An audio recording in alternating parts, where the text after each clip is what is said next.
Doesn't it just make you want to kick someone's ass? Yeah, it does actually.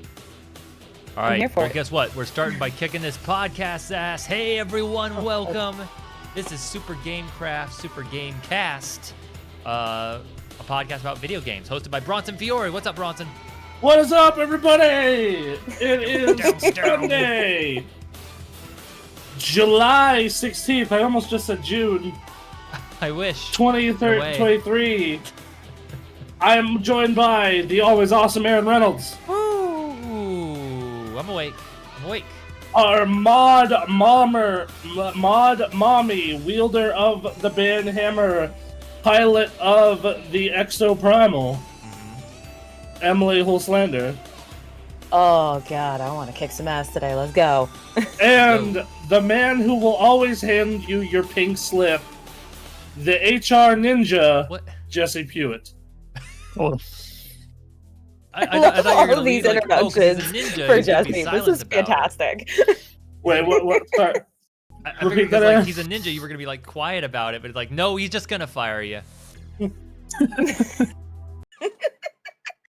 Why don't you have a cigarette over there? Comment in the chat. All the pink slips.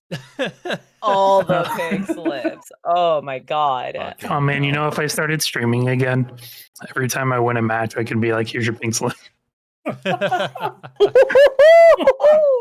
God damn it! You'd be giving out a lot of those in our streams. God. What is up, Brings everyone? GG's to a whole new level. God damn. Yeah. Lordy. How you doing? How you doing? Should we should we jump into the game news, or should we talk about other things? Oh, you know, how's everyone doing? Everyone, you have a good vacation, Aaron? You know, I enjoy did. Yourself? I went to Montana. We went to a cabin by Sealy Lake. Fun. And had a good time. They had a basketball hoop there, so naturally I spent most of the weekend just at the basketball hoop. Nice. You know, burned a fire, sat at the fire, drank a lot. There was lots of drinking. I bet there was. Which is funny because like a week before I was like, I need to take a break from drinking, and then I got into a cabin with my parents, and they're like, we brought drinks. Like, okay, we're doing this. Oh, all right. Fuck. There goes that. And yeah, we had a good time. My stepdad tried to pilot a 2-person canoe by themselves, and it went about as well as you would imagine, which is about 10 feet out, tipped over, capsized immediately. Had to drag him in the boat out. Ooh. Hurt myself trying to cut some firewood. That was stupid. Okay. God damn it. Fair. Okay, so I know you're supposed to cut a log by having it stood up vertically, right? But it was yes. We just wanted to swing around an axe. So I just took like a branch essentially and just laid it on its side horizontally. And I don't know, I was setting it up and my mom's like, "Are you going to try and split that long ways?" Like, "No, of course not. That would be dumb. That would be a much harder target to hit. I'm going to set it horizontally and just swing, at the middle of it to just cut it in half, and then I can say, "Yay, I cut a wood," and then I leave. But so then I swing. Cut a wood. I'm just gonna cut a wood, whatever. And I swing. I hit the top half of it. It splits vertically anyway, and then the bottom half slams into my shin. It's like, okay, we're done. I'm gonna go grab a drink. Fuck. Back when I used to work for Dodd on the farm, I had to chop a lot of wood, but he had one of those like machine ones. Where you like, you place it on the thing, you align it right, and it just fucking splits it for you. Damn. And you just do it over and over and over again. Yeah, it's pretty sick. It sounds convenient. It sounds convenient. Yes. It sounds not as manly. It is definitely not as manly, but it is a lot more. It preserves energy that I don't want to spend cutting wood. Let's get this job done and go. That as well. So yeah, all right, so yeah, I had a good time. Then spent some time in Missoula. Missoula's still great. Went and watched Asteroid City, the new Wes Anderson movie. Oh, I like that movie. It makes me want to watch other Wes Anderson movies because like I feel like I don't understand it, but then I read the Wikipedia entry and I was like reading what people were saying. It's like, no, I think I understood what the movie was. I just don't think I'm into Wes Anderson because It's very, very good aesthetically, and then he has so many different plot lines and trying to touch on so many different things in a short amount of time. They all feel like pretty much surface level. So that's like it doesn't feel deep. I mean, Wes Anderson is basically just built for hipsters. So I just there's this whole group of people that are around sucking off Wes Anderson, and that's fine. Like that's definitely a unique voice among filmmakers, but I'm just not a fan of that voice. I just like looking at it. That's entirely fair. Like like you know how the AI people were like, what if Star Wars was Wes Anderson? What if so and so was Wes Anderson? And people started criticizing like, God, people really boiled down Wes Anderson to just his aesthetic, and I'm like, yeah. Like because that's what's there. Screw these AIs, but also there's a subreddit for like called Accidental Wes Anderson, and just people posting photos of buildings and stuff that look like they came out of a Wes Anderson movie. Because it's just not like, and they attract a star-studded cast. So I mean, you could say like he makes interesting characters that like actors normally don't get to play interesting characters. So like, yeah, here's Bryan Cranston, here's Willem Dafoe, here's Tom Hanks. You know, just showing up and doing this weird thing. Like, I think that's fun. But as far as like and I had an enjoyable time. I enjoyed the movie. But do I think that's like super good or anything? I don't know. Debatable. There's like so like there's. I need to look at this movie's list.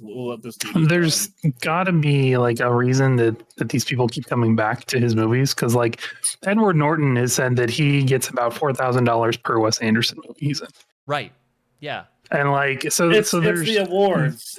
I'm telling you right now, I'm looking at it as awards. Almost every movie this dude has ever done has been nominated for a BAFTA, an Academy Award, or a Golden Globe.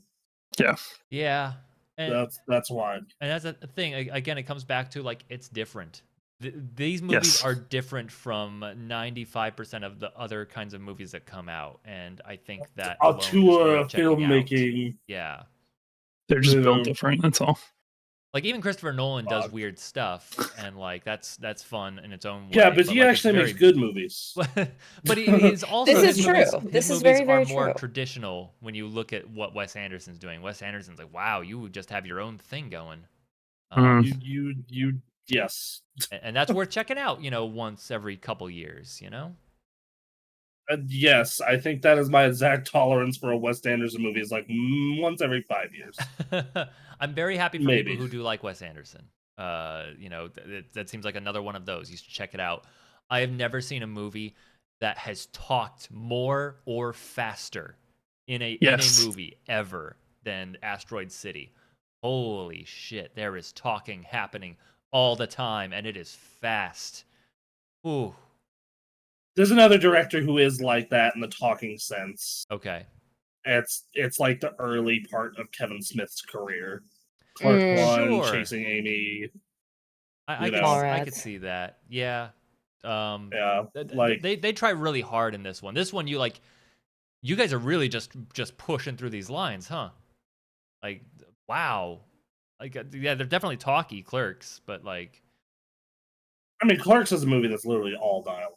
Exactly. That's the thing. Yeah, it's some shit does happen in this movie. I will say that, but yeah. Anyway, you'll just have to go see for yourself. I think it's a perfectly enjoyable time, but pay attention. Maybe use the restroom beforehand. Yep. Don't want to miss anything. Yeah, I learned with Sonic the Hedgehog 2, do not take your diuretics the morning you're going to go see a movie. Ooh. Yeah. Yeah. I got up and had to pee about 8 times during the course of that movie. Ugh.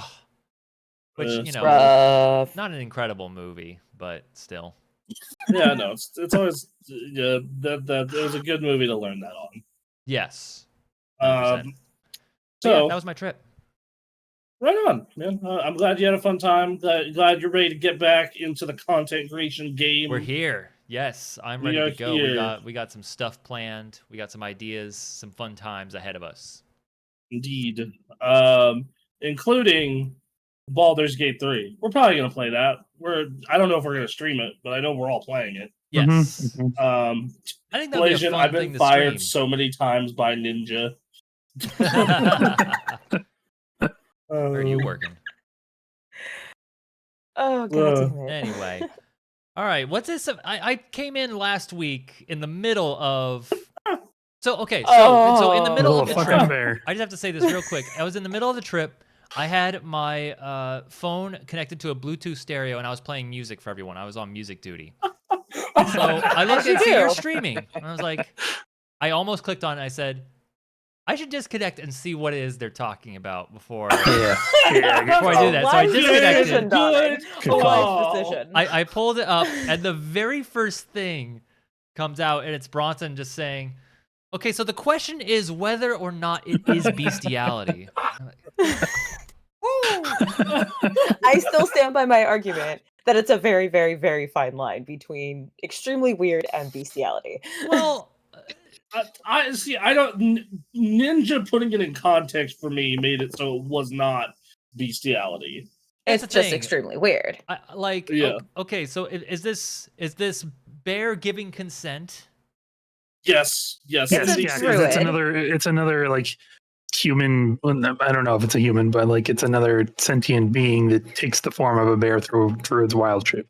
I guess the question: do you define bestiality by having sex with an animal, or do you define it as having sex with an animal that can't consent because it's an animal? I mean, it's. I mean, I guess it is bestiality then, but then it's like. But then you bring up the point of like, well, if in our universe people could transform into animals, furries would be fucking in their animal form all the time. Yes. So I mean, but yeah, so if we lived in a world where that was common, I would assume like bestiality would be like you are committing the crime of like essentially raping something that can't consent. Yeah, okay, that's fair. So I would say it's not in that sense. All right. So, yeah, no. I'm glad we could answer these questions. What about animorphs? I'm sorry, what? What about animorphs? Well, they can turn into animals too, right? Like, yeah. Well, yeah, it's the same situation. It's the same situation. Right, okay. Yeah, no, that's the same thing.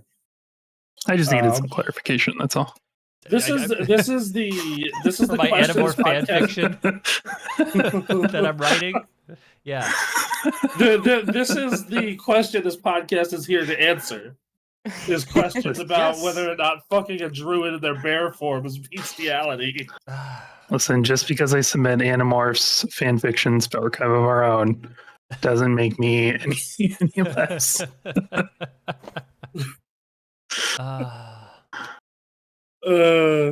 Animorphs fur love. That's right. All right. So anyway, what's this news story? This news story. So that got announced last week that hey, you can fuck a bear and fuck almost anything in the game if you really want to. Baldur's Gate jumps massively in the Steam charts. So the week of the 4th, Baldur's Gate 3 was at number 25 on the Steam chart, right? On the bestsellers list. Mm-hmm. After the panel regarding bear sex, Baldur's Gate 3 jumped to number 7 above Red Dead Redemption 2 and Elden Ring, both of which were on sale, and Baldur's Gate was full price. Oh my god. Man, all you need is one good bear sex scene, and your game is sold. How much better would Street Fighter 6 have been if there was a bear sex scene? Honestly. Well, so you just put Zangief. You just. I'm sure there are mods for Zangief. It's fine. By the way, as of this particular moment, Baldur's Gate 3 is number 1 on the Steam charts. Yep. Number 1. Yep. A lot of people really want to fuck a bear. 100%. That's why. 100%. Yep, the data does not lie. Emily, you can answer this question for me. What are the animals a druid can turn into? Anything, really. Yeah, it's pretty much anything. Yeah, they can turn into any sort of bird. They can turn into any sort of cat, dog, bear. Turn into a dinosaur. Can turn into a dinosaur. I have to kill the dinosaur. Yeah, I sat in on Ray's D&D game, and they just need to see. He turned into a whale, the creature, into a giant whale. Okay. So at some point, and have that in there. So in the game, in Baldur's Gate 3, they can turn into a badger, a bear, a cat, a spider, a wolf, a dire raven, a deep growth, and an owlbear. At least that's what we know right now. Well, I gotta see him before I can choose. Can you turn into an owlbear in D&D? Yes. In theory, you can, yeah. Yeah, I mean that's a big part of that movie. Like, why can't? Well, why it is, true. but that doesn't mean that you can do it in the game. I mean, you can do anything theory, you want you in can. D&D. You can In make theory, your own fucking in your rules. D&D Yeah, if your DM allows it, I guess. Yeah. Yeah, so yeah, It all depends on the DM too. Yeah, But I don't think in rules is written you can turn into an owlbear.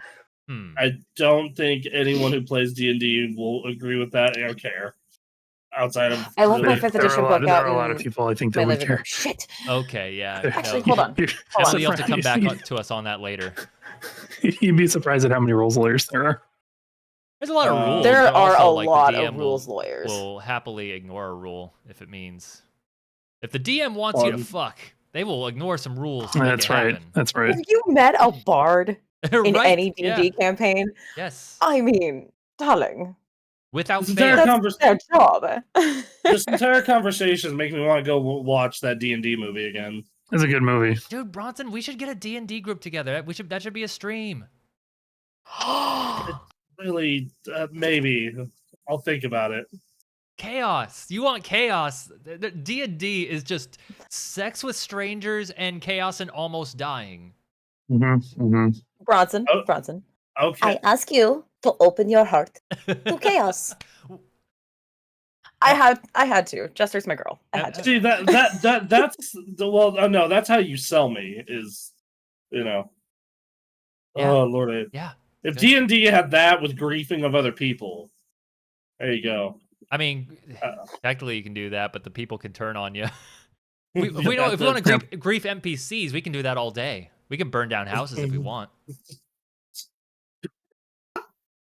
Just a D&D campaign, we're just burning down the country. It's not different from your average D&D campaign. That's true. That's A true. whole bunch Yeah, of except murder those hurdles. ones are on accident, but still. I've played in all evil campaigns before. It's fun. That's fair. Lordy. We want to embrace our full degeneracy. I can't think of a better way to do it than A D&D a campaign? D&D campaign for sure. There's just the Um, homework of getting the paperwork down, which sucks, but once you get into a groove with that, it's fine. All right, so but yeah, so apparently people really like bear sex, and Baldur's Gate 3 shot up the charts because of it. I'm gonna fuck so many animals in Baldur's Gate 3. Oh, Jesus. Clip Consenting, it. No, I don't consenting know. animals. Consenting And, animals. Consenting animals, of course. See, Come what's on. gonna Not what's a gonna monster. happen, and I guarantee it, is someone's gonna clip. I'm gonna fuck so many animals, and then just start posting clips. Look, we have been doing this show long enough. You could clip us saying just about goddamn anything, and because we're fucking idiots, we archive it all. So That's right. That's right. we're doomed already. It doesn't matter. One of my coworkers, I was talking with him, and I told him I do a podcast and everything, and like he actually went and watched it and liked it. So Hey. Happy, yay! I'm sure he's gonna really hello, like friend. logging onto YouTube this week and hearing us talk about this. Yeah, whatever. One of my coworkers was like, "Oh, you do a podcast?" And I was like, "Yeah." And he's like, "What is it?" And I'm like, "I need this job." Yes. Like, I need the money. I need That's why I have my need to job. remain Shit. employable. Please don't. This is I'm not for the telling you degenerates shit. of the internet and not for the average person. Yeah. Emily, what were you gonna say? Huh? You were gonna say something and then you. Oh, yeah, because I'm looking up Wild Shape for druids in Yes. 5th edition. Yes. So its second level is when you get Wild Shape, and Quickly. you get it once again at level 4 and last time at level 8. Now, each time you get that improvement, it's something different. When you first start off at second level, your limitations are animals that aren't flying or have a swimming speed. So you can't turn into a bird, you can't turn into a whale, not Fine. yet. Fine. So like cat, dog, spider, all that stuff. Bear. Level bears. and and bear. That's what, At level 4, limitation is no flying speed. Okay. So you can do underwater creatures like whales or Yeah. whatever. Yep. At level 8, that's the no limitation, no holds barred. Yeah. As long as you've seen it before, you Okay. can wild shape into Mhm. it. Yeah, you can get kinky pretty You can quickly. do it twice per day. Yeah. At least until you finish a short or This- long rest. All right. This just sounds like a furry's wet dream. This is D&D can be for everyone. What is your dream? It can be made manifest. Yep, that's right. Okay, fair enough. Yeah. All right. Well, Baldur's Gate 3, unfortunately, being a video game, is very limited, but clearly they have put their priorities in the right place. Yep. 100%. And we got fucking happening. So I don't know. Maybe we'll take a look at Baldur's Gate 3. Who knows? Yeah. I'm not sure if I'm gonna get it on launch, but I'm gonna be getting it the month it comes out. Sure. I picked it up when it went because- into early access, and then was like, I'm gonna wait. Right. Yeah. That was my girlfriend, and she wants to play it with me, and I'm like, I really don't like the way this game's combat looks, but everything else about it seems sick as hell, so why not? Sure. Yeah, if you didn't like Divinity, I don't think you're going to enjoy Baldur's Gate. Great, Yeah, that's super fair. awesome. I liked everything about Divinity except for the combat. Does that count? I think that's a find pretty big portion of the game, right? Yeah, so I'll let you guys know when we get to that week's podcast. All right. All right, so next up, a couple different things happened this week. So the FTC, Microsoft got approval. That's Yeah. basically the short of it. They got the okay. And a bunch of news came out of that, and I'm so happy that hopefully we won't ever have to talk about this shit ever again.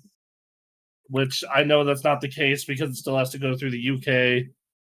Which fuck. Ugh. Yeah. But one of the big points of contention is the FTC said Microsoft believed it could use Xbox Game Pass to offset the sales losses from Starfield and Indiana Jones being only on Xbox and PC.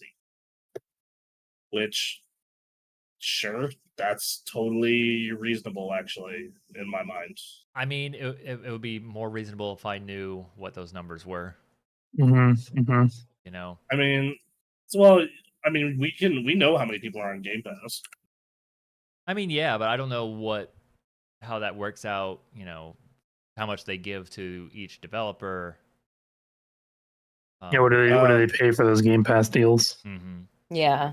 So the way I understand it from what little I've pinged around the internet is each game gets its own individual deal. Sure. And it's based on downloads. Right. That's basically it. Now, this is a deal with themselves. Mm-hmm. So what I imagine is they think that not having copies bought on PlayStation is fine because they think a bunch of people will subscribe to Game Pass, be it on PC or on Xbox, to cancel that out. I don't know. I think that's actually the case because, you have the buy-in price is $17. Game Pass's price goes up next month. Mm-hmm. It's already up. Actually, I resubbed this month and it was $17. Oh, yeah, that's Yeah. right. Well, yeah. So if you are returning or don't have a sub, it's 17. If you're like me and you're currently subbed, it's next month for that. But regardless, like I could see it, because revenue on individual video games is kind of shit already. Yeah. So I could totally see 3 million people subscribe to Game Pass to play Starfield, and we got $17 from each of them. Mm-hmm. For however many months they played, and we're gonna hope that they stick around for the other games and realize the service is dope and stay forever.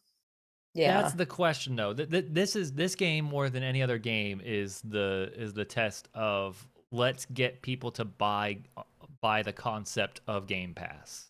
Like more than anything else, this is the game because this is a huge Bethesda, role playing game that is not coming to the most popular console. Yes, I also think that I also think that Call of Duty coming to Game Pass is part of that as well. Call of Duty, like, if you tell the average person, hey, you can pay $70 a year and realistically $80 a year for Call of Duty for the deluxe editions, or you can pay this monthly sub and get access to a fuck ton of other video games, most people are going to go that route. I think when you pitch it to them as that, but I don't think there are not people out here making that pitch necessarily. Like, I think people are primarily playing PlayStation, and they're wondering why it's not there. And then, you know, it says, okay, well, you can get it if you subscribe to Game Pass and your PC works, you know, well enough for it.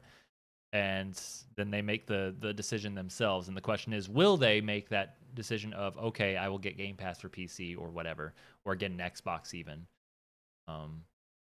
That's and that all depends on how quality Starfield is. Right, that depends on that as well. Yeah.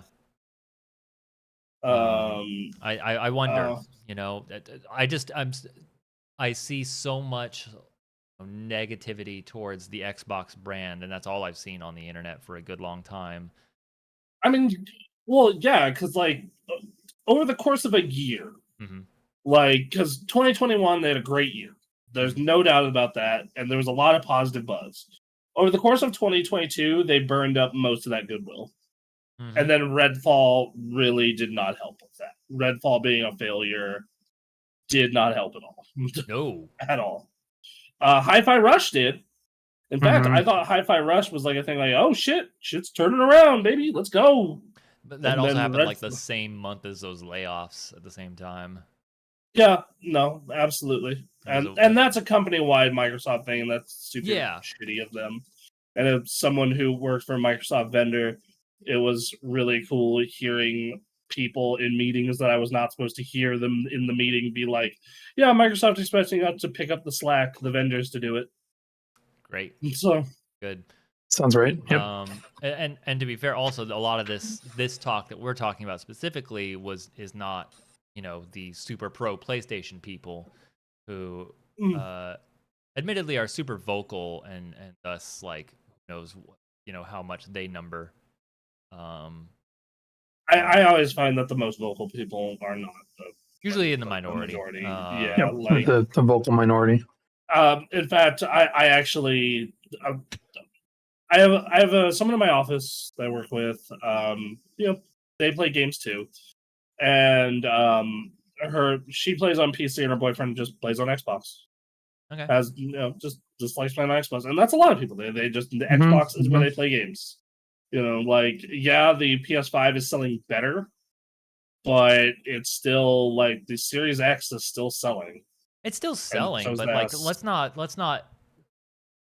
pretend that that the PlayStation is not like the most popular brand out there right now. Yes, it's absolutely. You know, like, it's as of March of this year, PlayStation 5 was at like almost 36 million, and the Xbox was almost at 22. Right.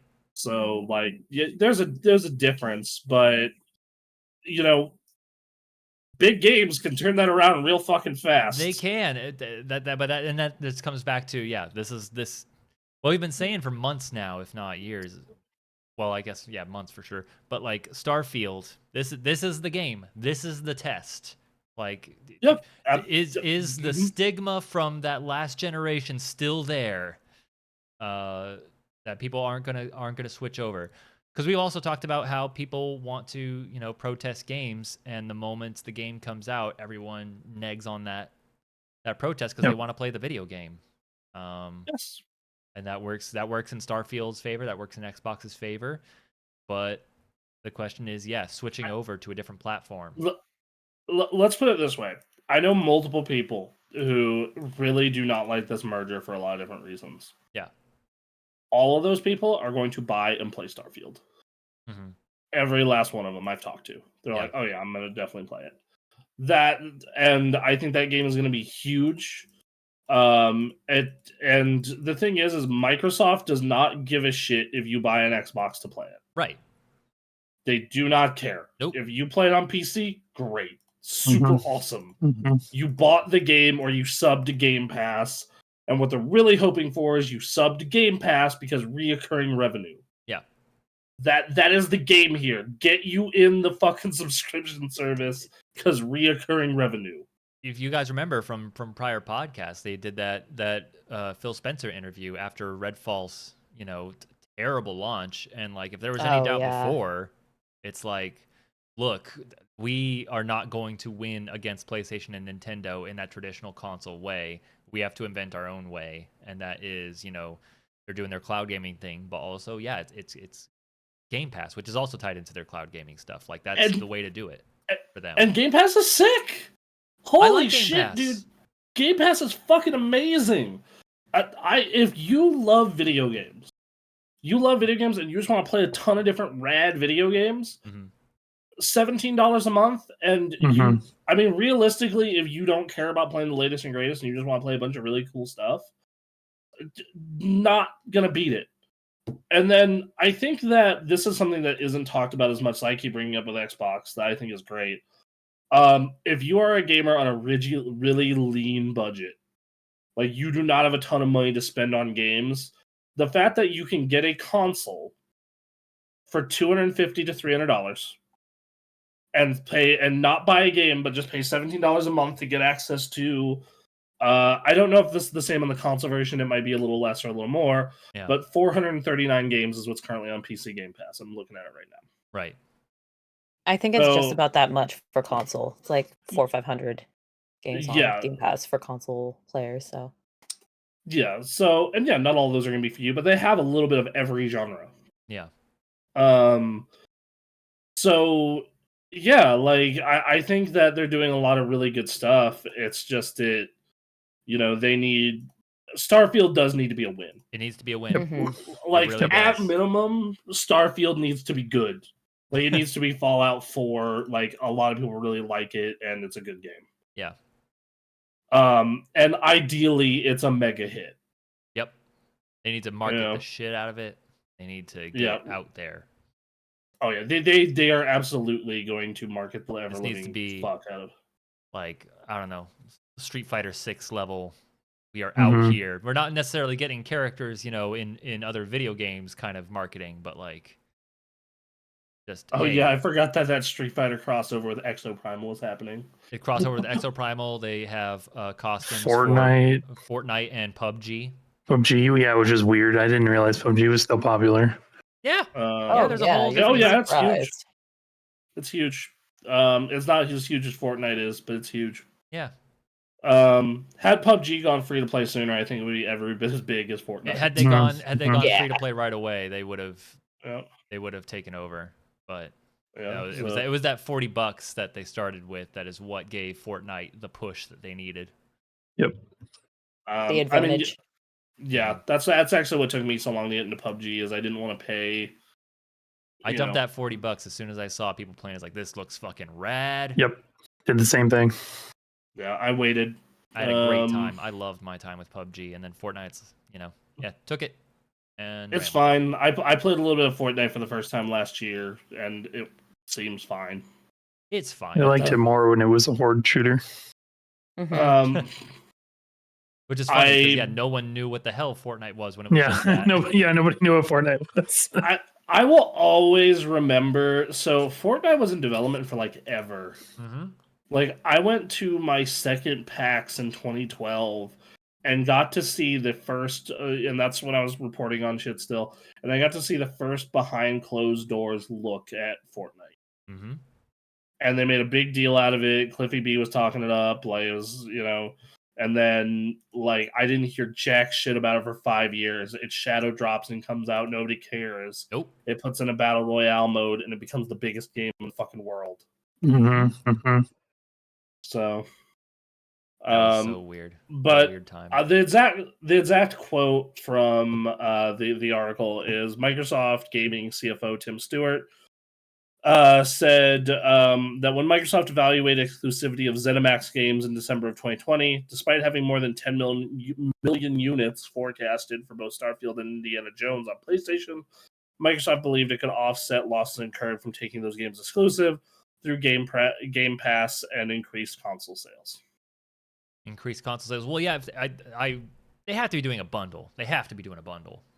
If they're not doing a bundle, I do think that a lot of people are gonna buy Xboxes to play that game. I think there are. I just think that bundle would like, and advertising that help. bundle would like bump those sales. It would help a lot because, especially because when you look at the system requirements to run that game on PC, it's like absurd. It's like fuck this. Like I had to be honest with my girlfriend of like, your 1080 will run it, and so it will run it. Just we have to buy you an SSD, a bigger one, because our current SSD is only 250 gigs, and most of it is eaten by Diablo and Guild Wars. Yeah. So yeah, like what I would recommend instead is just hooking up a mouse and keyboard to the Xbox. If like she's into the mouse and keyboard playstyle and not the controller, just hook up the mouse and keyboard to an Xbox. No, it's also the mods. Yes, the mods. Yeah, there are going to be a ton of mods. And she doesn't want to be restricted by having only the console mods. That's fair. That's fair. Yeah. So, no, because I totally said, hey, I got a Series S. Because I told her, like, if it can't, I got a Series S in the living room if you want to use it. Or you can use my X if you're over here. No, they got a Diablo 4 bundle currently, a Forza Horizon 5 bundle, and a Fortnite Rocket League Fall Guys combo pack. Like, you get a bunch of free currency in all those games. Okay. So that one, that last one is for the Series S only, which that makes sense as that's like the discount box. So I guess giving a bunch of currency for free to play games makes sense. Rocket League's still going strong. It is, man. Yeah, it is. I'm happy about that, man. That game's sick. That's a game that, like, over time, like, feelings about Rocket League has never wavered. Like, that game is sick. Yes, Rocket League is dope. So yeah, I don't know if they'll do a console bundle. I could see it. I mean, we are a month and 2 weeks out. So they would have, if they were, you'd think they would have advertised that already. Yeah, I think they would have been talking about that already. But I do think that especially for the Series X, they're going to produce a shit ton of consoles and have them readily available. Yeah. Especially because that higher storage Series S comes out like 2 days prior. People who are a fan of those Bethesda RPGs are also totally willing to drop money to make that shit happen. Oh yeah, and I bet you that once again, I think that console sales will increase for this because there are a lot of people who just don't want to play games on the PC or put up with it. Yeah, fair. And then also the price, because, and granted, this build is really overkill, but my upcoming build for late next year, early 2025 is looking like 2 Gs, bro. You are planning that out. Yeah, I like building computers. It's fun. It is fun. It's expensive though. It is expensive. I try to just I'm content with what I've got right now, and then I just throw up, Linus Tech Tips live stream of building a computer, and that's how I get my fix. So you can get PC Building Simulator too. I could do that. You're right. Yeah. Here is my big issue with. So I'm very content with my current machine, except for one thing. So you have a 3080 Ti, which has 12 gigs of VRAM. Yeah. I have a regular 3080, which has 10. So in certain games, I'm starting to hit bottleneck. Oh no! They're not because they're not optimizing them correctly, so they're eating fuck tons of VRAM. Damn. Yep. That happens to me when I play Diablo 4. I can only play Diablo 4 for like half an hour before it starts getting buggy. Diablo 4 is fine. My problem with Diablo 4 is if I don't turn off NVIDIA Broadcast, it shits a chicken. Is that what it is? Yes. Yeah. That might be what my issue is. Let me tell you, I have to. If I don't have it uninstalled, I need to uninstall it because it just causes problems.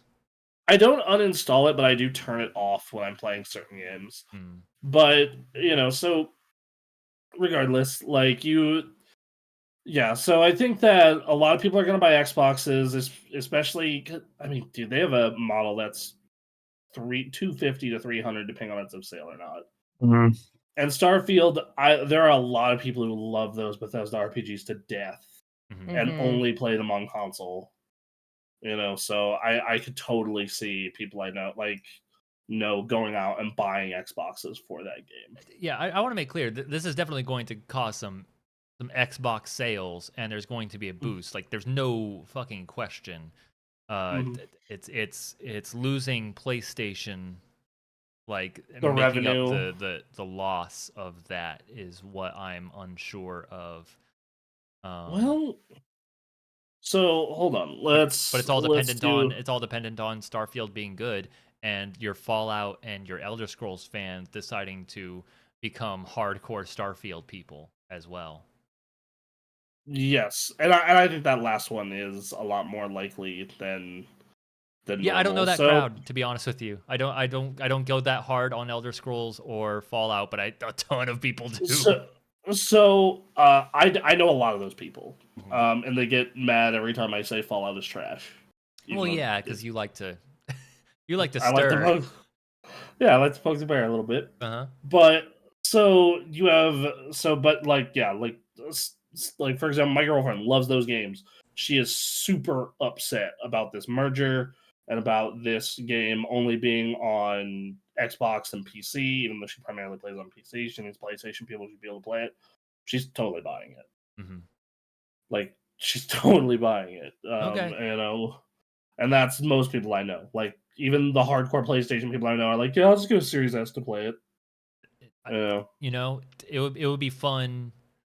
I don't want to say I hope, but like I think it would be a lot of fun to see Xbox all of a sudden get this huge boost because a bunch of people came over to Xbox just because of Starfield. It would validate this entire like fucking move they've been making and have been catching so much shit for.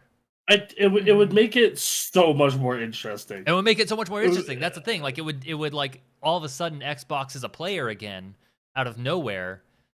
And all right, here we go. Yeah, it's just like, okay, we're off to the races. Let's get it. Versus like, no, it's kind of been them kicking someone while they're down, and not just kicking a little bit, like just kicking over and over and over and over again. Yeah. So. Good Lord, man. Yeah, I don't know. It's and even when they have W's like 2021, that automatically gets fucked up by the following year. Right, like even 2021 was still like, we were looking for these games that are still not out yet now. Yeah, like you look at 2021 and you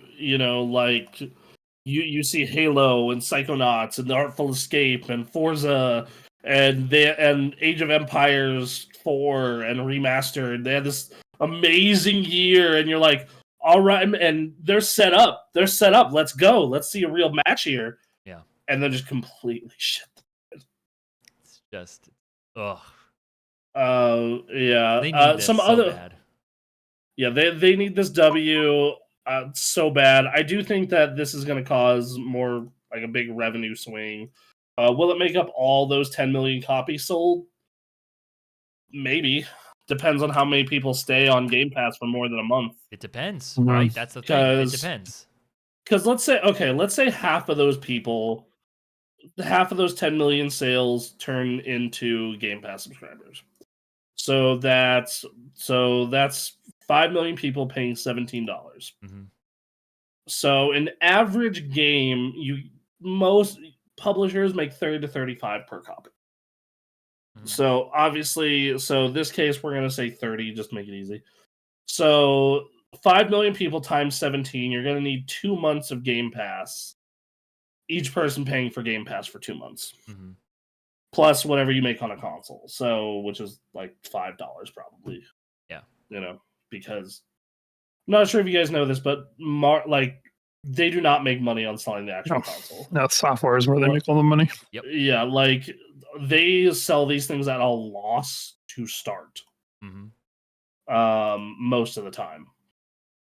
So they eventually do get profit as the parts get cheaper over time. But yeah, so I think it'll happen. Other Xbox news related to this FTC stuff before we get into the Major Nelson story. Okay. Phil Spencer, as of this morning, this is why it wasn't in the docket, I don't have any quotation. Phil Spencer tweets out, "We are pleased to announce that Microsoft and PlayStation have signed a binding agreement to keep Call of Duty on PlayStation following the acquisition of Activision Blizzard. We look forward to the future where players globally have more choice to play their favorite games." Wow.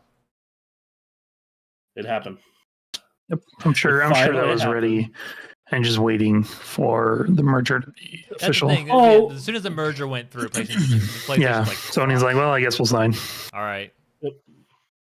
We'll play ball. And, to be fair, on both sides of that, Microsoft even said it would be stupid to make this game exclusive because it's worth $800 million in just sales of the game, not including the DLC or anything. Yep. On PlayStation. It's a money printer. It's the same thing as Minecraft. It's like there's no reason you'd make Minecraft exclusive to Xbox and PC because, like, what the fuck? Dude, we'd lose out on so much money on the sales on that. Yeah. Like, that'd be stupid as hell. And it can fund their exclusive ventures. Like Indiana Jones. I mean, yeah, you can make this argument about Starfield as well, but again, Starfield is like the game that the one game they're trying to use to like get people over. Also, Call of Duty is so much bigger than Starfield. Also, yes. Call of Duty is... My girlfriend did not understand how big Call of Duty was when I was talking to her. Like, she sent me a TikTok of like, I didn't know Call of Duty was this big. Like, I knew it was big. Oh, yeah. Like, Call of Duty is the best-selling game every year. Yeah. Every year. Or sometimes it falls to number 2 or 3, but most of the time, last year's version ends up in the top 10 selling games. So every year you have 2 Call of Duty games in the top 10 selling games. Yep. Not to mention the microtransactions, not to mention the DLC map packs, other bullshit they sell. Yep. Like Call of Duty is a money machine. Yep. We talked about it with that news story 2 weeks ago, where we were getting those FTC conversations, and Jim Ryan's like, "No, you don't understand." Like, you don't understand how much of a monster this is. Yeah. And then more than 1 million PlayStation players only played Call of Duty on their PlayStation. That's damn nuts. That's wild to think about, right? It's wild. Dude. Oh, God. Yeah. So, that's... There you go. Yeah. Like, that's all you need to say. Yeah, that's... that's good as far as having a binding agreement to keep Call of Duty on everything. I think it'd be dumb not to. Yeah. I do think that's something that is going to make a lot of people possibly move to Xbox with Call of Duty, is the fact that I can get my Call of Duty every year on this subscription service, along with a bunch of other games. Cool. That seems like a better way to go. But if you're already on a PlayStation, you're not being left out. Yep. So. Yep. No. I'm glad they made that deal. And then another thing that happened that was really interesting, like the day after the deal got approved, right? The literal day after, I started seeing a bunch of tweets and a bunch of TikToks about, hey, you know how the 360 versions of all these Call of Duty games have had broken online forever now? Yeah, that's not the case anymore. Those are fixed. Like, you can... Weird.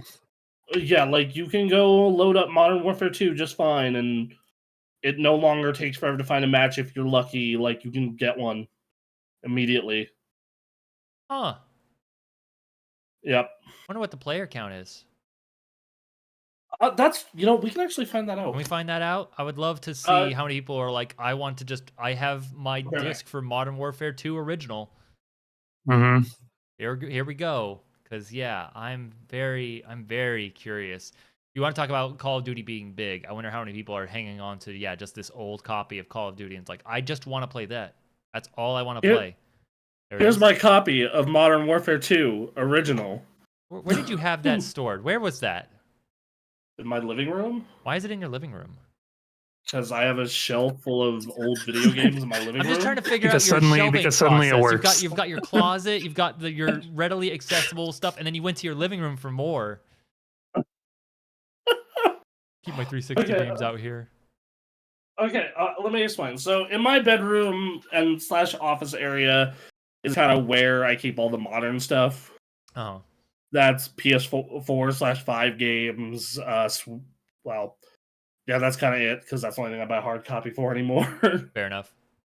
But in my living room, that's where I have a lot of retro stuff set up. That's where the PS3 is set up still for playing PS3 games because there's a bunch of games in PS3 jail still. That's where I keep. That's where a 360 is set up. So like, that's where a Wii is set up. Like that's basically where, like, if you want to play retro games, that's my living room. Yeah. Along with a Series S for like Netflix. So anyway, I just have a shelf full of PS3, Wii, GameCube, and 360 games. Okay. So yeah, It's a fun display piece. it is.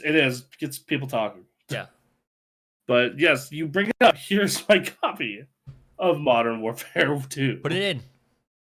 I did. It is installing at this moment. Oh, we're installing. Okay. You know what else would be a good display piece is a Marvel vs. Capcom 2 cabinet. Oh, Is that so? Just Really? Just FYI, I'm just putting it out there. Really? It's weird you bring that up. Yeah. I was looking at that this week. Where are you? Yes, How because was they it? had them in stock. Uh-huh. It was pretty great. I'm not gonna do it anytime soon, but I asked for approval from my girlfriend because she's gonna get soon. She says, like, yeah, I don't care. Do it. And if I had the room for it, That's the thing. You make the room for it. It's a Marvel I mean, tab. I don't know if you're gonna be like, you're probably not gonna be able to see this, but I've got like monitors and shit up on our counters because there's no room to store them Oh, while we're waiting to man. sell them. Oh my god. Oh, are you talking? You have multiple monitors for sale? Well, I have this one, and then I have like this little 24-inch like 60 hertz Dell monitor. How much you want for that Dell monitor? I don't know. I haven't really talked about price yet with my wife, Okay, so I gotta figure that out. because we're looking for a super cheap monitor so my girlfriend can play games in the living room until she moves in. Because I have a laptop, but she doesn't like playing on a 14-inch screen, which I can. Yeah, I don't blame her. understand. Ninja, that ultra wide, let me tell you, has been very tempting. I bet. I've been thinking about it. It's gonna be the model that I have that I'm getting rid of is probably gonna be on sale for cheaper than what I'm selling it for on Black Friday. I'm here to help a friend. Fuck it. Okay. I need to. Yeah. Make So this work. we'll get back to you once the install is done. But this Call of Duty We'll come thing, back to man. this later on the podcast. Emily, I do actually have the player count for original Modern Warfare. I'm looking it up on Steam charts right now. Oh, that's Modern Warfare. That's on Steam though. We're talking about on Xbox. Oh. Is this fair. specifically for Xbox servers? Yes, the PC versions are still fucked because of hackers. Actually, Emily, I'm curious. What is the number? 572 is current all-time high in the last 24 hours. Okay. That's actually more than I would think. Right. And also one thing that's been interesting is they've also been going out of their way to patch and disable like modded and custom servers for those games. Boo.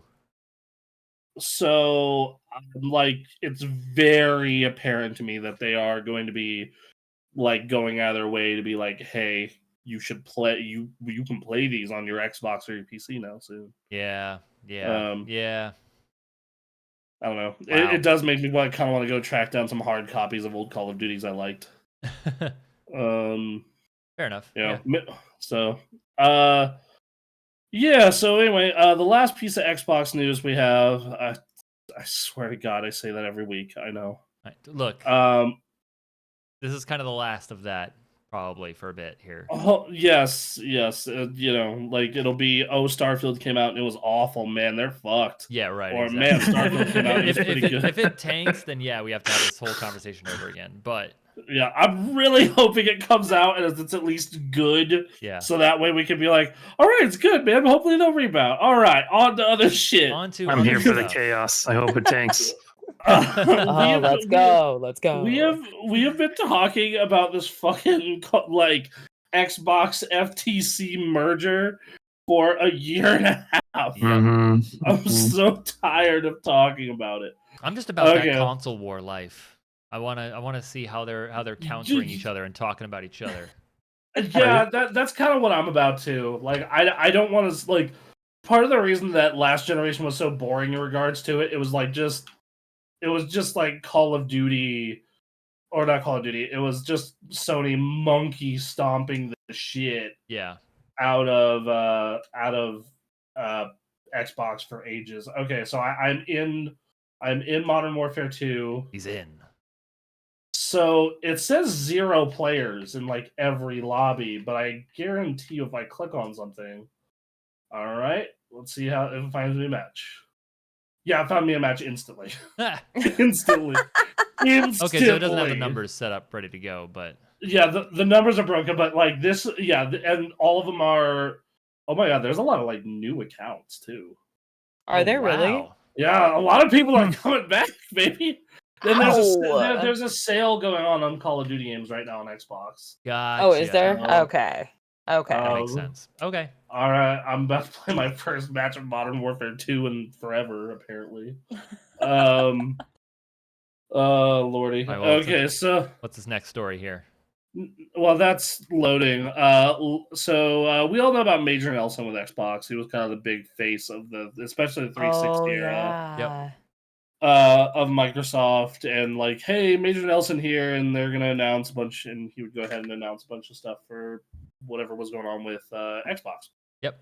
And was the face of their Xbox podcast and things of that nature. He's leaving. He's been with Microsoft since 2001. He joined Xbox in 03, and in 04 he started an Xbox podcast, and dude's gone. Dude's leaving. Like he's out of there. Phil Spencer and everybody wished him like, hey, good luck.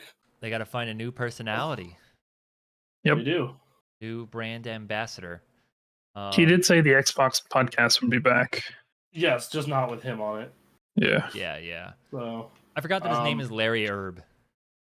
So Larry Erb, That's right. Yeah. That's right. His name is called Major Nelson. That's the name of his personality. Yeah, his real name isn't. He's a Major Erb. Nelson. Like, wait, what? Could be Major Larry. Is that not cool enough? Major Larry. It makes me think of SpongeBob, like the lobster from that That's funny. Yeah. Man, Modern Warfare 2 visually looks rough by today's standards. Well, I mean, yeah, now. Even with like the upscaling that because the Series X tries to upscale your stuff to 4K. Yeah. Even with that, it's like, man, that's really good looking. Yeah. You got that stair stepping on corners, baby. But it's 60 frames. It is a lock 60, baby. There you go. It looks good. Feels good. It does. Yeah, that's one thing I can always say about Call of Duty. It's always felt really good. Yeah. Yep. And I'm still really bad at Modern Warfare. I mean, you're also trying to run a podcast here, and there's a lot happening right now. Yeah, so I'm curious why he's leaving. I don't know. He's been there for 20 years. I mean, yes, he's been there for 20 years. I'm like curious, like, okay, why leave now? It says next chapter he's going somewhere. Or... So yeah, he didn't say. I know that recently they also had the main Halo guy from even the Bungie days leave, Joe Staten. So I'm curious. Like I'm just so curious about why these longtime people are suddenly gone, and maybe it's because like, oh no, this shit is the outcry has been so bad over the past month, as we saw. Like, nah, dude, like we're done. Yeah, we're done. We're cleaning house. Phil Spencer and Sarah Bond are the only people who are gonna stay here. Right. Like that's all I can think of would be the case. Definitely a different crew going to be running this Xbox going forward. Yeah. So,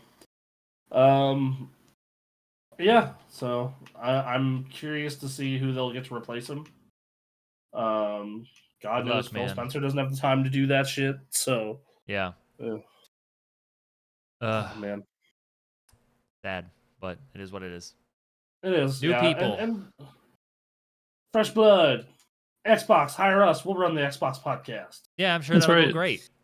We'll drink the Kool-Aid. Hey man, we'll turn it all around. We'll drink the Kool-Aid.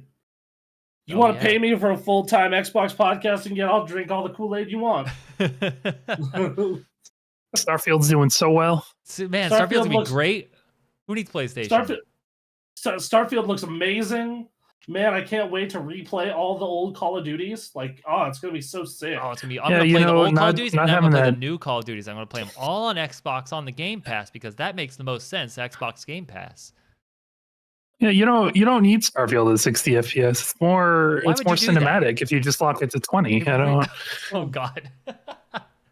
Okay, let's not be crazy. You lost me at 20. Wait a minute. Buttery smooth 20 frames per second. Hey man, that's how you played Oblivion on the 360. Don't lie to me. I played Oblivion at 25 FPS on 360. It was fine. I enjoyed it. I don't know what everybody's complaining about.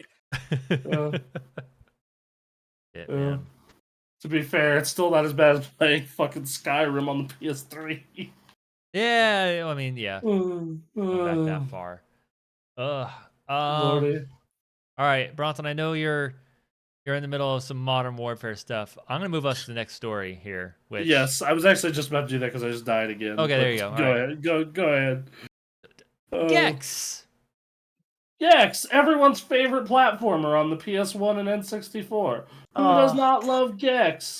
A lot of people. Gex Trilogy announced for PS4, PS5, Switch, Xbox, and PC. So if you missed out on Gex like I did, I don't know what the fuck a Gex is. I just know it's when people talk about video games, old video games, you talk about Gex. Yeah, he's a spy. These are like old 3D platforming games. It was great. It was great back in the PS1 days. Oh, I remember it being heavily advertised, and I wanted to rent it, but it was never in stock. And then I would later find out that the games were not very good, and I was probably saving some time and money. So the jokes in these games did not age well, so it'll be interesting to see how they rewrite these jokes. Please don't. No, tell me. Give me details on that. Oh well, they're all incredibly questionable by today's standards. I mean, do you got an example? Well, no, but I mean, like, there's racist jokes about like Fu Manchu mustaches and like this kung fu level and that kind of stuff. Yeah, it's gonna be rough. It's gonna be rough. Gotcha. Okay. Like I recently rewatched the first Bill and Ted movie, and there's a line about like, I don't know, 20 minutes in, and I'm like, oh, you can't say that anymore. That is not okay. Yeah. I just want to know why. Why? Tomba had a following. That's also getting a there's a lot of stuff. A lot of stuff that's getting remade. Like that. There's money in remakes. There's money in nostalgia. I mean, there is. Supposedly. You are right. I mean, this goes back to the live service thing we always talk about, where it's like, only so many of these can live. I'm betting you. So what's the deal here? Right. Well, so I guess what I'm thinking is like, if I were tasked with making a new Gex, I would look at how they made that new Crash Bandicoot, and like wouldn't make exactly that game, but I would take that philosophy of trying to make a new one of this old platformer and try to apply it to modern day. If I had to make a new Gex. I mean, so what was Gex's gameplay even? Was it like a Mario 64? So we are watching original Gex gameplay right now on stream here. This is a platformer where you can climb up and down walls, knuckle style. That's kind of a and then neat eventually, idea. eventually it turns into like a Mario 64 kind of game. Yeah, that's what I always associated with. Like I always think of Gex as like a 3D What's Mario the name 64 of the clone. Gex 64? Is it like Gex 3? Gex 3. Okay. I'm sure if you just type in Gex Nintendo 64, it'll get you. Did this come out on the 64? Yeah. It did, There's okay. a Gex game that Crave, came out on the 64. Crave That's released it on the Nintendo 64. That's how I would have played it. It was also released on the Game Boy Color, so I'm assuming the Game Boy Color version was a lot like what we're seeing on stream right now. Yeah, Right. The yeah, exactly. side-scrolling platformer. Yeah. So like the general like theme of these games is like different movie references. Oh, okay. So every level is a reference to like a genre or a specific movie. Mhm. Like, I think that clip was more on the horror side, like, Mhm. like it's House of the Dead or something like that. Interesting. This one. God, what is this one? It's been so long since I've played these, so I don't know. See, I'm seeing like N64 PS1 graphics of a snow level, and it makes me want to play Snowboard Kids or something. It makes me want to play the Whereas Banjo-Kazooie Freezy Peak level when I look over at that screen. Huh. Or like the ice levels in Crash Bandicoot or Spyro the Dragon. Right, yeah. This is Once blurry. again, Spyro is a game that I finished, but I have no real super fond memory of. It's really weird. So this snow level is has references to Christmas cartoons or claymation shows. Oh, like Rudolph. Yeah, like Rudolph or Jack Frost or like Okay. any of those Christmas themed movies. And then like even the boss in this level is like a claymation Santa. Okay. Yeah. That's really sick. That's really cool, actually. I'm seeing some then, stuff like, around here, like it's platforming, so you're like you jump and then you miss, but you can use your tongue like a grappling hook. Oh, we got a snowboard. All right, we're snowboarding. Whee! Looking at this just reminds me of what's it called? Ukulele. Ukulele, yeah, sure. Oh yeah. All right, so good to know. Modern Warfare 2 still functions. It still functions. So, all right, I yeah. don't know. You excited for a new Gex potentially? No, You're drumming up I'm excitement. I think it's just a remake or a remaster, right? It could just be, yeah. They're just doing the trilogy and then that's it. Mhm. not. Okay, so final bit of news we have here, because this is. You don't want to watch more Gex 3 gameplay? Oh, I love blurry N64 This games. is blurry as shit. Man, it's rough. That was. Okay, so here's a fun fact about the Nintendo 64. So the way the N64 is made and functions is due to limited system memory and limited cartridge memory. They basically didn't have a whole lot of memory for textures, so that's why every game looks like a blurry, schmeary mess. That makes sense. That's why. That's why, like, you'll notice when comparing N64 games and PlayStation games that the textures on N64 look way worse, but the models look a lot better. Well, that's concerning because this is PS1 gameplay, so I'm now all of a sudden very terrified of what N64 looks like. Yeah, oh my god, yeah, okay, then this is that worries me. That's a bad sign then. That's a real bad sign. Ooh. Well, there were a lot of games that were announced recently as part of like this push, right? So Tomba is getting a re-release. There's the Gex trilogy. There's the original Clock Tower. There's Rose and Camellia, which is like this flash-based slapping game. I played that in like high school. It was weird. The Shantae Advance games or game, I think, is getting a remake. The Castlevania Advance collection is getting a physical release. And so I think that's everything that was announced in this like recent wave. So I actually forgot something when we were talking about the COD servers coming back earlier. Okay. Mm-hmm. So like TF2 is had an all-time player high this week. Yep. Modern Warfare 2 is back. Halo, the MCC is getting new content. It's 2009, boys. It's our time. I TF2 saw got that like in the 14 Discord. maps. I was like, fuck. Yeah. Sorry, what'd you say, Ninja? TF2 released they released like 14 new maps for TF2 this week. They sure did. I They re-downloaded TF2. I re-downloaded Team Fortress 2. I was like, what? Yeah, you what is fucking going did. on? A new Street Fighter came out this year. Yep. TF2 is back at the top of the charts. It's 09. 09 is back. I'm down to play some TF2 to check out some new maps. Yeah, I'm totally down for TF2. Right. Yes, yes, 100%. We should do that. So, all right. And then the last news story we have, this is just a rumor leak type thing floating around, is the person who leaked the Persona 3 remake, Persona Tactics, all that other stuff, said that there is a new Persona fighting game, but it was canceled. And then it did not say it was canceled, but it has changed a lot from when the development started in 2015. Yep. Damn. Oh, That game's been developed for 8 freaking years. Their current focus, now that these 3 new Persona games are almost done, is Persona 6, and then we'll probably see the fighting game after that, shortly after that. I want it so bad.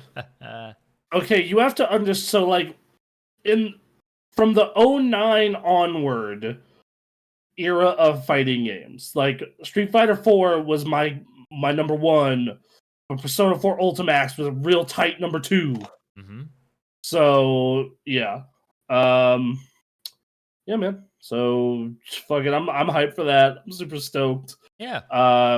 I'm saying maybe you should all repopulate Persona 4 Arena Ultimax so that way people can enjoy it. Because right now those servers are a fucking ghost town. Mm-hmm. Man, I tried getting. I can get like one if I log in during peak hours. I can maybe play a match. Maybe. Yeah. Maybe. And then typically the people who are still playing that game are fucking monsters at it. Like they're Yeah. really Well, that's the thing sense. at this point. Yeah. So That's the hard part. So yeah, that's cool. I'm a fan. All right. Do we have anything else? Anyone else want to drop anything that we might have forgotten or anything? As far as news, not really. Exoprimal came out. That game is pretty sick. We'll be playing that on Tuesday. So Tuesday at 7 p.m. Pacific. If y'all want to watch the 4 of us play that. Yep. And then Red Dead Redemption. There's a rumor. Red Dead Redemption hasn't been on sale since March or April, which is fueling rumors that we're getting a Red Dead Redemption remake. Yeah, I saw that there was a leak going around that Rockstar is working on 2 remasters. And it's like most people are saying like, oh, it's GTA 4 and Red Dead 1. That'd be. So I would love to play some GTA 4. That game's story is awesome. It's been a while. So, all right. So, we're gonna take a quick break and then come back for what we've been playing. Oh, all right. Hang out for a second. And we're back. Hi, everybody. We are back. Back again. We're back again. And we're here to talk about everything we've been playing. Yeah, we've been playing stuff. We have. There've been a lot of good video games that hit. A lot of great stuff coming out. Fun stuff. A lot of good stuff. All right, what do we want to talk about first? I guess I'll open it up with me and Ninja. We've been trekking through Final Fantasy 16. Yeah. I'm on so I'm on the last 10 chapters of the game. I think that game's spectacle is some of the most impressive shit I've ever seen in a video game. Like, it is Metal Gear 4 levels of insane hype. Like, it's so good. That said, I think if you are used to playing that kind of game, like you're used to playing, you're used to playing action games, your Bayonettas, your Devil May Cry, your anything like that, the game's just way too easy. Mm-hmm. And it takes way too long to get you most of your kit. Yeah. You just got the wind power, right, Ninja? Yeah, so I'm still like really early on in the game, but like all I'm doing is mashing square and hitting the magic button, and then to do like the combo, and then every once in a while I use my icon power, and like that's the extent of my kit so far. So yeah, so I would say it doesn't get really fleshed out till you get your third icon power, and you have your limit break. So after, which is about 20 hours into the game, if I'm being completely honest, yeah, it's a big issue, in my opinion, at least. Yeah, like that's kind of where my big problem with it lies. Is like, if you are used to playing this kind of game, then you're going to be very annoyed by this. You're gonna be chugging along like, oh my god, why is it taking forever? Because I know that I was talking to Ray about it not that long ago, and he was just like, I don't know, I like it more than I like it more than I like 15 or the older ones, but it's still not great. Mm-hmm. In regards to that kind of thing. So, and I get it, because like, yeah, and even once you have your full kit, it's, dude, there's no challenge there. Like, I'm playing on the normal difficulty, the highest difficulty you can start with none of the accessory help. And I beat a boss that's an optional side boss that was 10 levels higher than me without any real issues. Jesus. Yeah, I feel like the difficulty is just not there yet. Well, apparently the difficulty does sort of get there in the the mode this is Final Fantasy, I think it's what it's called. Mm-hmm. But was that like Dante Must Die? Yeah, but you only get that. You only get the option for that if you beat the game. Like, you beat the game once. And like, dude, that sucks so bad. It's a tall order. Yeah, that's a 40-hour game, and that's if you just straight shot it. If you're like me and you're going out of your way to get all your optional side garbage, then that's ridiculous. Yep. That's like absurdly ridiculous.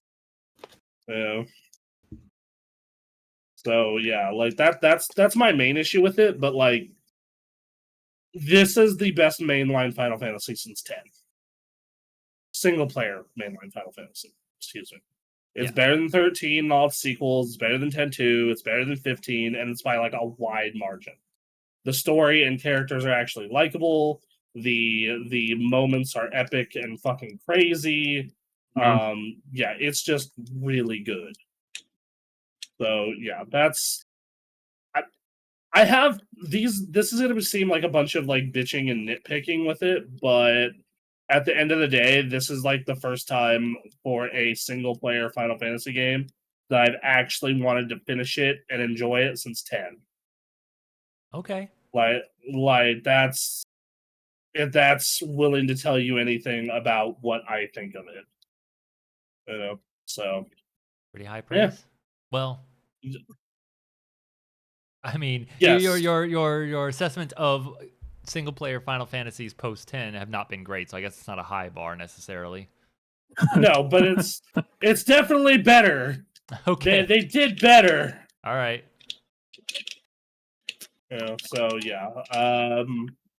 It's it's obviously not, in my opinion, it's no means perfect, but I have a weird like I can probably review the game now unless the ending is just total shit, and I come back in a week and be like, I was wrong. This is garbage. Don't play it. Yeah. But realistically, I could probably review it at the point I'm at, and my opinion where I'm at is it's definitely a 5 out of 5 for most people. So, but it's really weird because if you play a lot of Devil May Cry or action games like that, it's honestly probably too easy, and you're going to get bored by that. So for you, it's a 4 out of 5.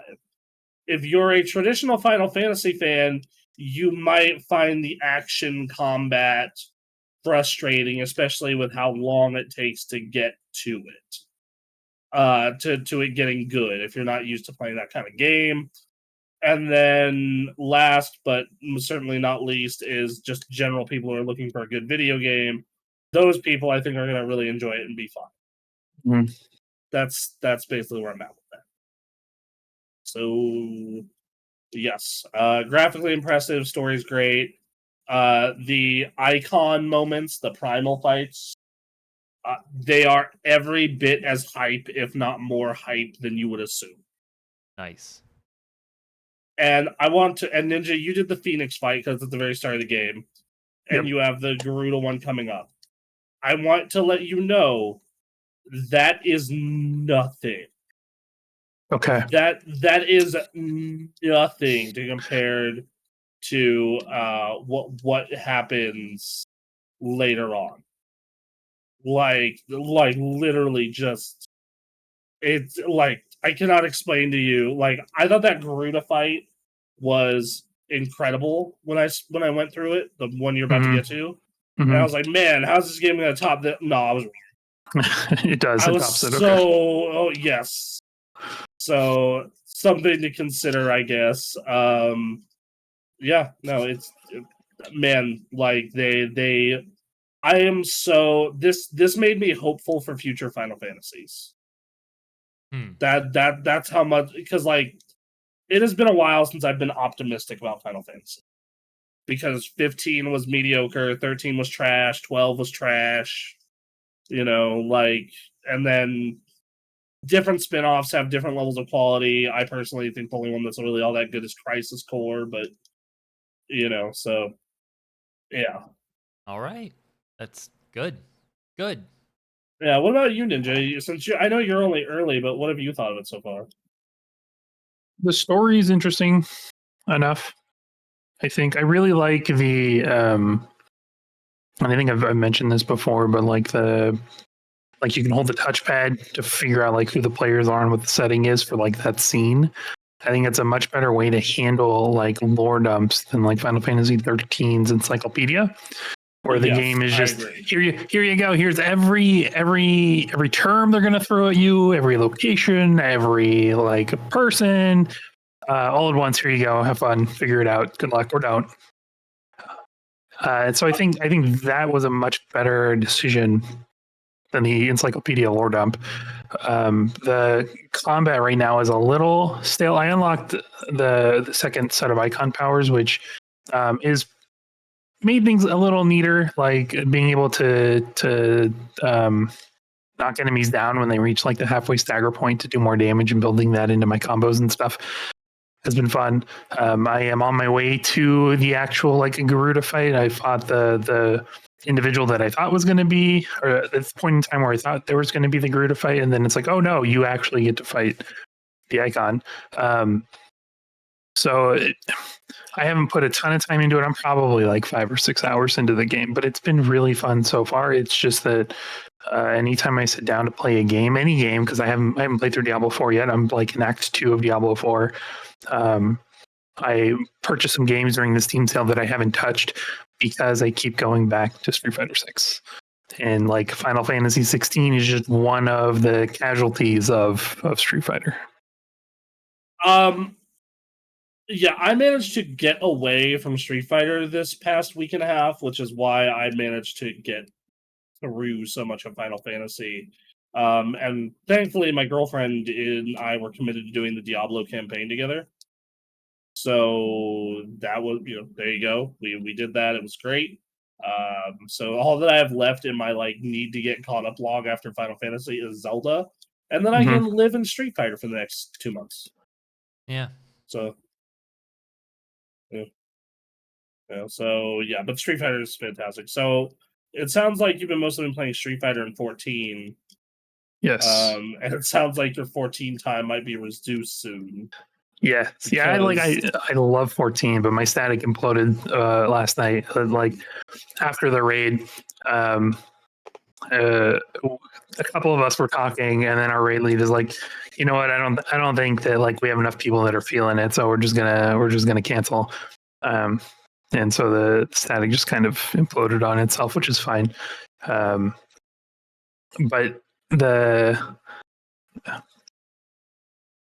the fights in that game, and we've talked about this before, and like how they're different from WoW, right? It's one boss instead of a series of like pulls up to a boss, and then in WoW, boss fights I think are a lot more dynamic. But in Final Fantasy 14, it's more of a dance, and you have to memorize each spot of the dance. And we have some players that one weren't gearing up, and then two would refuse to just memorize the dance and try to get carried. But the problem with Final Fantasy 14 is that after a dance mechanic, you immediately have a body check, and if you don't have all 8 people up for the body check, it's a raid wipe. So we have spent the last 2 or 3 months, I forget how long this tier has been out, I think it's 3 months, wiping to the same exact mechanic on the same boss for 6 hours a week because they just would not learn it. So it's fine. I get to take a break from raiding for a little bit and playing the other parts of Final Fantasy 14 that I enjoy. I am like 50 cards away from having all of the triple triad cards and getting the card mount, which is sick. Super excited for that. I'm doing like hunts now. I'm going like on these hunt trains where there's like hundreds of people all together going from like mob to mob, killing these mobs and getting currency and stuff. So that's been a lot of fun. Final Fantasy 14 is still currently my favorite MMO, I think. Fair. All right. That's really good. And then in Street Fighter 6, I hit Plat 3. Working my way up to Plat 4. The game has gotten a lot harder at this level than it was, but I've learned a lot because I am now like consistently taking sets from my 2 friends who are in Diamond. One plays Blanca, one plays Cammy. So I know that at the very least, I'm improving and figuring out how to handle issues. I was honestly shocked. I beat you at a set this morning. I was shocked. Yeah. Yeah. Yeah. You got used to playing good players, then you played some trash. What is this? What are we doing? Exactly.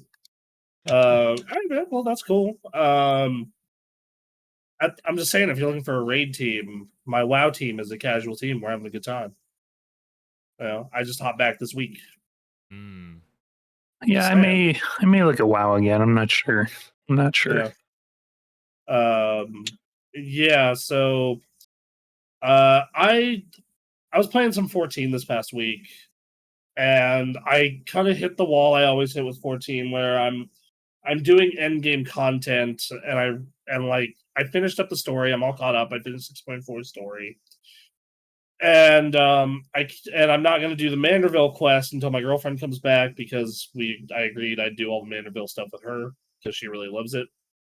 So I was like, I'm going to start leveling Samurai and gearing. And I got to the part of like gearing where I'm just like, I really don't like this game's core combat loop. And I'm not sure if I'll enjoy raiding in it on a second attempt. I think I'm just gonna go play WoW, and I played WoW, and it is still really good, and that new mega dungeon seems really cool, and the current patch they're doing is all about bronze dragons. That's cool. So, and like they have this special event called Time Rifts.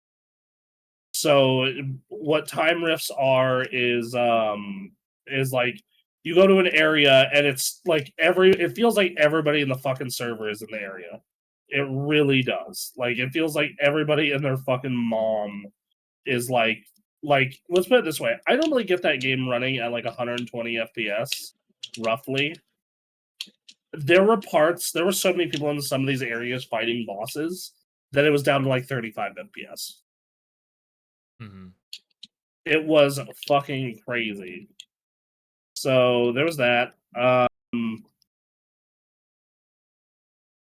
Yeah, so I did those, and they're really cool because they have like these weird, they're like alternate timelines of shit that happen. You know, it's small little bits of lore, but like, oh yeah, this is a what if the Legion won timeline. You know, and at the end of it, you fight a corrupted Illidan. And it's basically just a giant Zerg rush, but it's a goofy, fun thing. You know? Yeah, that sounds pretty cool. Yeah, the new Mega Dungeon I hear is great. And then the story stuff, it seems fine. It's, you know, I'm not in love with it, but I've enjoyed it. I guess is the best way I would describe it. So yeah. And then I forgot how good dungeons in that game feel. Mm-hmm. Like so the new season is up, and I did Mythic 8 Freehold. And Freehold is one of the best dungeons that game has ever made. It's so good. Mm. I fucking love Freehold to death. But not only do I love Freehold to death, it's funny and it's well paced and just it feels so good to have WoW not be a giant piece of shit that I have to rant about. Right. So yeah, there's that, and then I'm pretty sure we all universally played Street Fighter except Aaron, who didn't play anything. Yep. Okay. Yep. And then Emily, it looks like you got into Exoprimal. Yeah, I've been playing that since Thursday night. Mm-hmm. I think I'd be having as much fun with live service games like this. I don't necessarily mind live service games if they're good.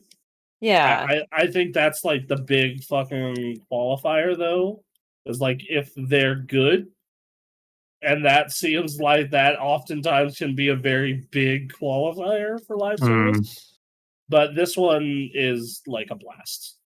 Like it is. It's a lot of fun. I'm having a good time. It's very simple. I will say that. Like it's if you're expecting like insane depth, you are going to be sorely disappointed. But if you're looking for just like I want to kill hundreds of dinosaurs in a robot suit in dope ass ways, this game has got you, fam. It's like I already have a fifth of the achievements according to Gamekast. Wow. Yeah. Yeah.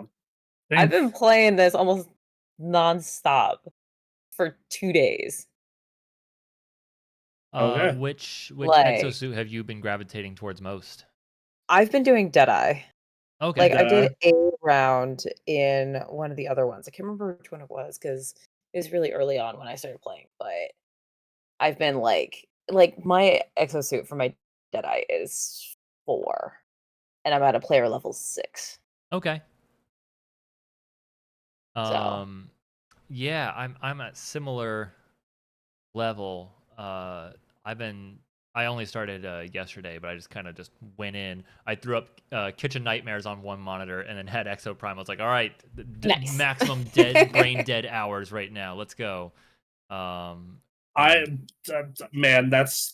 so I was playing the game when my girlfriend was taking a nap yesterday, and like, man, I wanted to keep going. Yeah. But dude, because it just feels good and it's like mindless fun. It's like a perfect game. You just want to turn your brain off and fuck around. It feels like. Yep. And So, it's like I want to be on my A game once I find out that you're gonna be fighting other people. But even then, like it's not coming off of Street Fighter. It's even that is still kind of brain dead. I'm just like there's those fucking guys. We're gonna take those guys out. But yeah, no, I think the game is pretty well aware of that. Like here's a silly ass concept. We're just gonna take advantage of that, and here's some dinosaurs. Kill all these dinosaurs. We're literally gonna spawn this sphere, and they are just gonna like fall out like comically, like not even like just like oh shit, and like drop on the floor, and it's like all right, I got my gun trained here, and we're gonna take them out. It very much plays up its B movie aspects. Yes, it is very intentionally a B movie like experience for sure. Like that, and I love it. There's no doubt in my mind that every bit of that is fucking intentional. Yeah, like that. No fucking doubt in my mind. I'm having fun. Is that crossplay? Yes, it is full crossplay. All right, Emily, next time you're on, let me know. I'm probably going to be on tonight when I finish my move and get everything settled. I was about to say same, because like my girlfriend and I are gonna play some Guild Wars and have lunch, but then after that, like I'm free to dick around. All right. I'm gonna be editing this podcast. I've got a game night I think later tonight, but outside of that, I'm probably gonna continue my Exoprimal stuff. And I might do it sometime tomorrow too. So see, cool. The thing is, I already know this game is gonna fail, because the last time that our little posse committed to a game like this, like you said, it was Avengers. Dude. And anytime that we commit to a game like this, it's like always like a massive success. The Avengers vibe on this game is super concerning. Because the gameplay, as dead brained as it is, it's fun. But it is, hey, we've got these corridors. You're gonna travel this way in this city. You've got enemies that are gonna drop down, and you're gonna do your thing. And then, at the end, you either are fighting your boss or you're fighting the other players, and it ends. And it's like, all right, you won. That was like a 12-minute, 13-minute thing you did there. Good job. And it kicks you out, and all right, start again. And you're leveling, your character, but maybe you want to try another character later on. It's like, and then that's the entire game. And it's like, okay, I'm having fun now, but you guys need to learn from Avengers. You need to have content. Like, you guys better be working on something right now. New suits, new maps, new modes.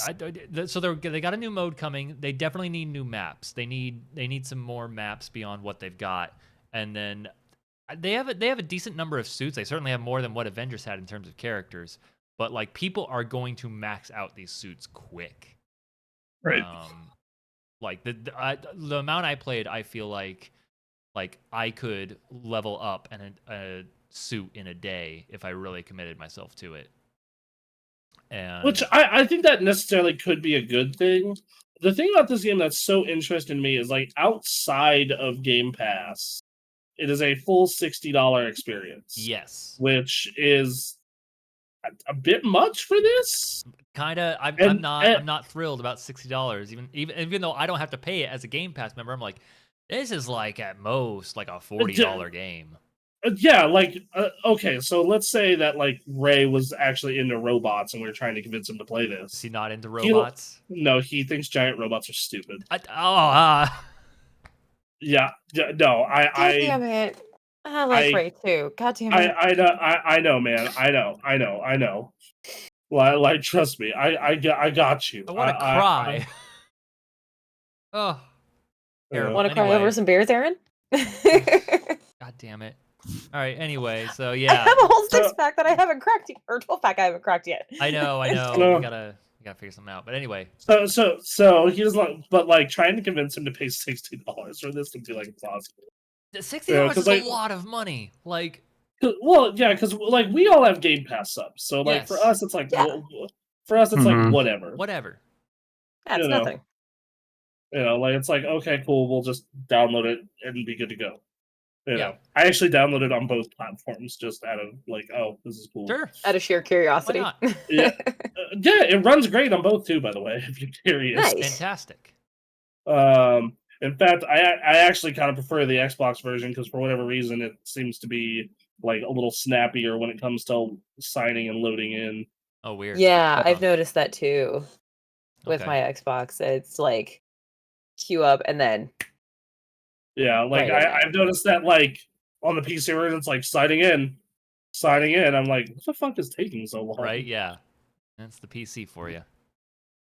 And I'm like, I have it installed on my SSD. It's just, I don't know. Anyway, so yeah, it's, oh man, so yeah, it's. I will say that I think that game has a lot of potential to be really cool. Yeah. I'm a big fan of the concept. Like when that concept was announced like a year ago, and then I was like, oh, I'll buy this. And then it was announced for Game Pass. I was like, oh, thank God. Right. Yep. So. Yeah, this game's like heavy on, your microtransaction. They're doing the full battle pass. I got a premium battle pass. It almost feels like a free-to-play game. That's the thing. It makes all the sense in the world on Game Pass. It does not make sense as a $60 product with all of this. Yeah, yeah. Well, once again, for the Game Pass folk, this seems like perfect. Yeah. But like, if you're on PlayStation or on Steam with this, you're probably very confused because it's like, man, this game has a lot of microtransactions, a lot of bullshit in it. Like, again, it made sense. At least it made sense for the Avengers because it's the goddamn Avengers, and it's this, multi-platform. And that was like right off the heels of like Endgame. Yeah, like that was like big money. That should have worked. That should have totally worked. And the game breaking bugs ruling that the news for that game really helped kill it. But like this is a brand new IP. They're just trying something here, and they don't have a whole lot of content. Like it seems like they had a plan for this to be a thing, and it's just like, I want it to be a thing. I think this is fun, but you clearly don't have a whole lot here. I just little worrying. I want it to be good. A little bit, but we're gonna play on Tuesday. That'll be on stream. And, yes, I've been saying that. Like, I know we want to mostly focus on fighting game content, but like, there's been a couple of things where I'm like, Tuesday night we might just make a multiplayer night for a little bit. It's look. We're gonna try and do what we can as far as fighting games are concerned, but unfortunately, we just have a limited amount of time to stream, and we have to pick and choose. And as much as we enjoy fighting games also, there's a bit of a barrier for a number of people, myself included. Yep. Whereas a game like Exoprime is just like, yeah, like TF2, you can just go in, Aaron, play medic, follow me. I can suck as scout and still have a good time. Like, right? No, exactly. And and then So the problem with TF2 is, actually, Emily, how old is your laptop again? The laptop as a whole is like a good decade, but the hard drive is at least a year. I mean, in all honesty, that thing might be able to run Team Fortress 2. Yeah, probably could. No problem. That game is old as dirt. It might not look the prettiest, but it can run it. Yeah. Whatever. So yeah. All right. Well. Yeah. And then, we of course we downloaded Nitro plus Blasters. We're gonna get to that sometime. Try that. We need to make that a community day though, where we sit down with the community and be like, all right, so yeah, when's the best day to play this garbage? Yep. And then of course, we got our Dark Souls LP coming on August 3rd. Sorry, it got delayed. We had some scheduling issues. Yep. Upside is that gives us more time to plan. So true. Yeah. Ninja gonna be our guide master for it. Exactly. Yep. And we're gonna try and get some more streams in other ways. It may just be like solo content, but yeah, absolutely. And we're gonna have Sunday morning SmackDown still. We're gonna have the LP. And yeah, we got fun stuff planned. So yeah. Is that a show? I believe that's a show. That seems like a good show. All right. Well, thank you guys for coming in on Twitch and on Kick. Thanks for hanging out. Thanks for hanging out for Street Fighter. Happy birthday to Architect Avian. Loved member of our community. She's got a copy of Street Fighter 6 now. To play with us, to grind. Yeah. To bring honor to our dojo. Yep. A couple things to reminder. Twitch Prime. Twitch Prime. Follow us on Kick. And this is going on YouTube now. We're really focusing on YouTube. So I want to thank the YouTube viewers, actually.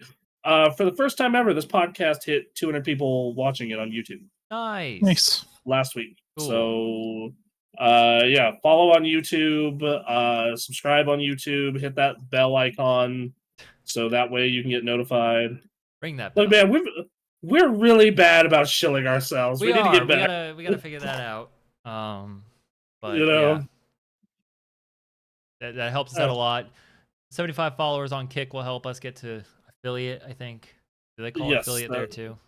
Yes, I believe they do. Okay, so that'll help us a lot. Twitch helps us, of course, because that's where everyone's kind of at, and YouTube for sure. I'm thinking maybe starting next week we could start streaming to YouTube live at the same time. Yeah, let's go. That has the same code to use that add-on we're using, right? I mean, yeah, I can use the same plugin that we've been using, and then just put in the code that's part of the YouTube channel. Yeah. Okay. There we go. That works. So yeah, we're gonna be playing more video games. Video games are sick. We're not gonna be we're not gonna be going to 2021 levels. Let me tell you, but well, yeah. 2020 and 2021 were different because pre-pandemic, not leaving the house. Yep. And then the middle of 2020, I became single, so I had a lot more free time. Yeah. But we got plans. We're gonna be doing fun stuff. So yeah, I think that you got a lot to look forward to. All right, I guess. Well, see you next week. See you Tuesday. See you. Yeah, well, for the podcast viewers, see you next week. Yes. For people who are our dedicated followers who follow us everywhere, we'll see you on Tuesday. Yep. All right. Have a good time, y'all. All right, bye, y'all. See ya. Love you.